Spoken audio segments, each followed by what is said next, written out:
अजब बात सियासत के घराना, अदब बेअदब सबके बा बहाना। अजब बात सियासत के घराना, अदब बेअदब सबके बा बहाना। मौसम के तरह एजा बदलेला मिजाज, मौसम के तरह एजा बदलेला मिजाज। यहाँ सब लोग बा बड़ा सयाना। गोला तनी हेरा से अभिनंदन वर्ग बोलो के अपना कार्यक्रम जना के नाम है खूटा ठोक के। रुआ देखिए लोग अब कि आज कहाँ खूटा ठोकाता। दो खूंटा बा और दोनों खूंटा दोनों खेमा में मजबूती से खोटे के तैयारी हो रहा बा। अभी ठोकाई कि ना ठोकाई, या कबर के एक खेमा से वो खेमा में चल जाई, बड़ा असमंजस में फंसा देले बा। लेकिन साथे साथे सियासी लोग के चाल कभी सीधा ना होके, हमेशा उस चाल के पीछे, बयान के पीछे बहुत कुछ होला। आज रुआ सुन ले होगा कि मीडिया से लेकर के राजनीतिक घराना में आरएलएसपी के काल के बयान से पूरा 12-13 घंटा तक एक अलग तरह के माहौल रहा है। सब कोई यह बात चर्चा करता, हमनियों के चर्चा कनी है जा कि कहीं ना कहीं अब फैसला हो जाई, और जब फैसला हो जाई तो आरएलएसपी अपना खातिर एक अलग रास्ता खोजी। हालांकि अभी वो रास्ता पर पूर्ण विराम नहीं खेला गल, लेकिन रास्ता में असमंजस हो गई बा। पथरीला रास्ता बा तो निश्चित रूप से आ करके ओकरा के सीधा और सुगम बनावे के हुई। ये पूरा माहौल में कहीं ना कहीं अब नया नया तरीका से मान मनौवल और विचार के लगातार आदान प्रदान हो रहा बा। ये सब में कहीं ना कहीं चुप्पी दो आदमी सरले बा। एक तरफ जहां एनडीए में भारतीय जनता पार्टी अतना चुप बा, आंख पर पट्टी लगा ले बा, जैसे घोड़ा के रुआ देखले हो कि जब एका के ठोकाला तो संगे संगे ओकरा के वो ऐसे लगा दिया कि ओकरा सीधा लौको, ना दाएं ना बाएं। एनडीए में वही तरीका से भारतीय जनता पार्टी एकदम स्ट्रेट फॉरवर्ड सीधा सीधा देख रहा बा। का चिराग कहत रे, का नीतीश कहत रे, यह बात से ओकरा अभी कोनो मतलब नहीं है। रुआ याद हुई कि यही दौरान भारत लाइव को खबर दिखौले रहे कि जैसे 2019 से पहले चुप्पी साध ले रहे भारतीय जनता पार्टी और आरएलएसपी अलग हो गई, वैसे ही चिराग पासवान के भी वेट एंड वॉच के स्थिति में खड़ा होकर के कहीं ना कहीं भारतीय जनता पार्टी इस बात के इंतजार कर रहा बा कि चिराग का फैसला करी है, और मामला यही आके अटक गई बा।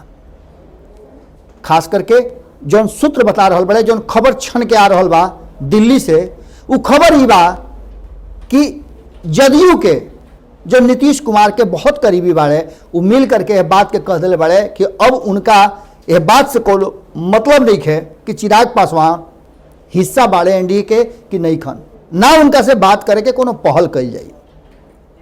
मामला साफ बा। अब यह मामला पर रुआ लोग के बड़ा हिगरा हिगरा के एक बात समझौले नहीं जा, वो बात लगभग ओजे पहुंच जाता। लेकिन ओकरा से ज्यादा अब मामला जौन बा उ उलझ के कहीं ना कहीं एक रास्ता धर ले बा महागठबंधन के तरफ। महागठबंधन में आज घटक दल के 2 गो साथी जबर मीटिंग करते रहे। पूरा दिन माहौल ही बना रहा कि आखिर का हुई। मीटिंग के दौर जब तक कि खबर हुआ देखब तब तक जारी बा।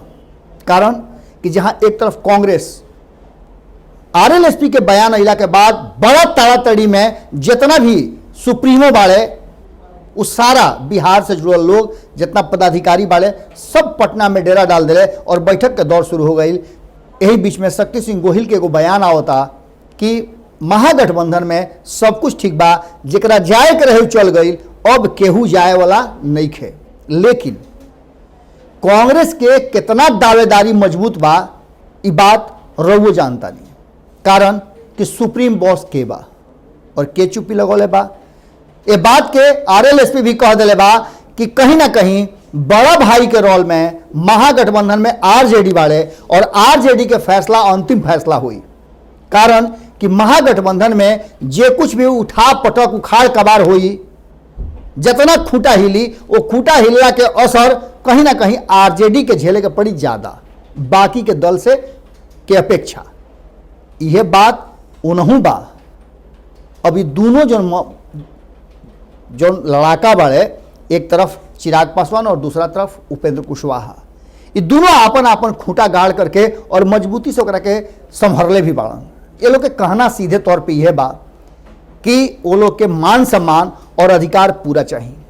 ये बात में बहुत सारा बात रुआ लोग के बतौले रही कि आरजेडी के जौन लोग बा, आरजेडी के जौन करता धरता लोग बा, जिनका ऊपर जिम्मेवारी दिहल गई बा यह सामंजस्य के बैठावे खातिर, खुद लालू प्रसाद अधिकृत के लिए बाड़े। रुआ लोग के याद हुई कि हम 5 दिन पहले से लगातार ये बात के कर रहल बानी कि डिमांड का बा, बात कहाँ आके अटकता, और एक बीच में सामंजस्य बैठावे में कहीं ना कहीं कांग्रेस के नाकामी झलक रहल बा।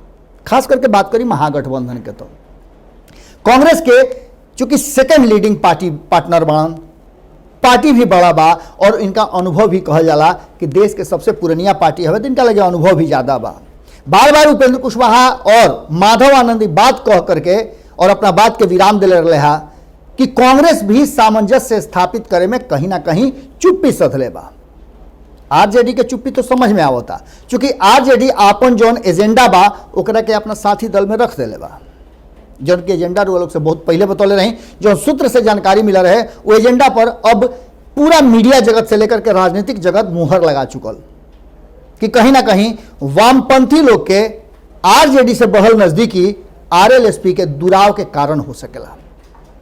अब एक में बहुत स्पष्ट रुआ से बात करतनी। स्पष्ट बात ही बा कि आरजेडी के दिमाग में ही बात बा कि अगर आरएलएसपी रहत रहे तो बहुत बढ़िया, अगर नईखन रहत तो उनका ना रहला से बहुत ज़्यादा असर ना पड़ी। कारण कि उपेंद्र कुशवाहा अपना वोट के ट्रांसफर करावे में, अपना जो उनका कोर वोटर बाड़े ओकरा के ट्रांसफर करावे से ज़्यादा मानत रहे बात के कि वामपंथी लोग अपन वोट ट्रांसफर करा दी हैं महागठबंधन के तरफ। ए बीच में रुआ पता बा कि और भी लोग बिना शर्त के समर्थन कर दिले बा। अंबेडकर के पत्र समर्थन कर दिले बाड़े। समाजवादी पार्टी के अखिलेश यादव पहले से समर्थन करता रहे बिना शर्त।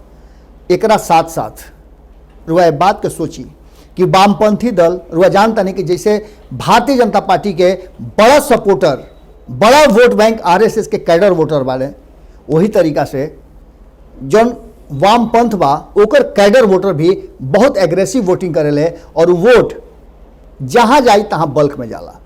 ये बात से रुआ इनकार ना कर सकीले, कारण कि वामपंथी कहल जा रहल बा कि समाप्त हो रहल बा, लेकिन फिर भी हर चुनाव में उनकर उपस्थिति नजर आ जाला। वो चुनाव हरावे और जितावे दोनों के मादा रखेले। अब यह बात में रुआ ये बात के समझ सकीले कि आरजेडी के सोच कहाँ बा।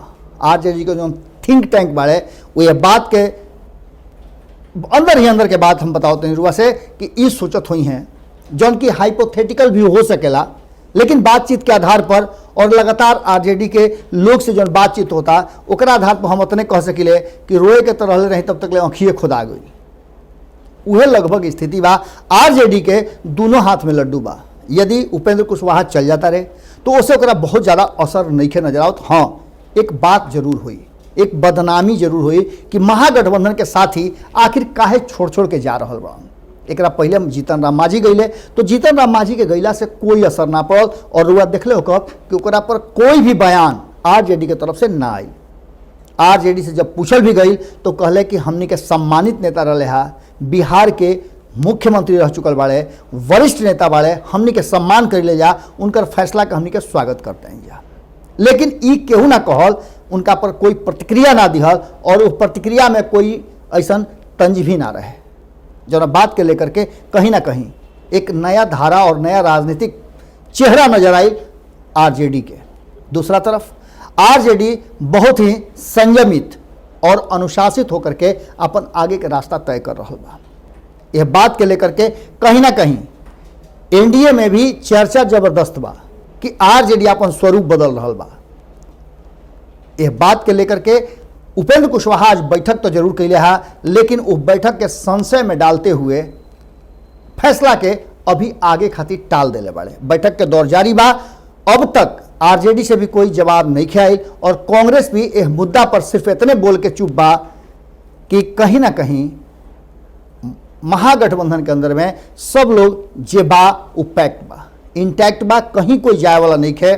और काल जौन बा उरुआ जानते बानी कि केंद्र सरकार के जौन कृषि बिल बा ओकरा पर जबरदस्त ढंग से आरजेडी प्रदर्शन करे जा रहा बा, विरोध प्रदर्शन। ये प्रदर्शन के पहले तो आरएलएसपी समर्थन ना कैले रहा, लेकिन अंततः आरएलएसपी के तरफ से समर्थन के वादा कैल गई बा, दावा कैल गई बा और सहमति भी बा। एकरा संगे रुआ जानता नहीं कि कांग्रेस तो एक पूरा विरोध जम के कर रहा बा। अब देखे वाला बात हुई कि काल के जौन विरोध बा वो कितना ज़्यादा पैक्ट और इंटैक्ट रहत हुए। वीआईपी के तरफ से भी ये पचड़ा में, ये झमेला में पड़े के एकदम जरूरत नहीं के महसूस करत। और कहीं ना कहीं लगातार हमनी के प्रयास कैला के बाद भी ना तो मुकेश सहनी बोले के तैयार बनन और ना ही उनका तरफ से कोई बयान आ रहा बा। बयान के प्रयास भी हमनी कहीं जा कि मुद्दा पर जौन की महागठबंधन में हो रहा बा कुछ बोलस, लेकिन चुप्पी साथ दिले। अंततः रुआ एक बात के जानता नहीं कि राजनीति में लोग बड़ा हर चीज़ के अपना फ़ायदा नुकसान के हिसाब से देखेला और ये फ़ायदा नुकसान कितना फ़ायदेमंद हुई ये तो वक्त बताई। लेकिन एक बात जरूर बा कि एक तरफ जहां चिराग पासवान एनडीए में उनका फैसला के इंतजार हो रहा बा, महागठबंधन में भी और एनडीए में भी वो हंगामा कैले बड़े, तो दूसरा तरफ उपेंद्र कुशवाहा के फैसला बहुत अहमियत रखता और उनका फैसला के बाद ही कोई बात सामने आई। दोनों जना आपन आपन खूंटा कहाँ गाड़ी लोग या फिर जो मजबूत खूंटा वर्तमान उनका घर में ठोकल बा महागठबंधन और एनडीए में, ओकरे पर अपन पगहा बांधी लोग, ये बात अभी भी संशय में बा।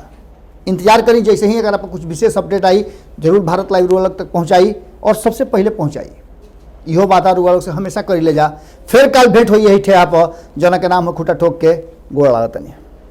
बढ़ाएं अपना कदम सक्सेस की ओर शिखर करियर इंस्टीट्यूट के साथ। शिखर करियर इंस्टीट्यूट पूर्वी भारत में एकमात्र कोचिंग संस्थान जो एक्सक्लूसिवली है मेडिकल एंट्रेंस एग्जाम के लिए।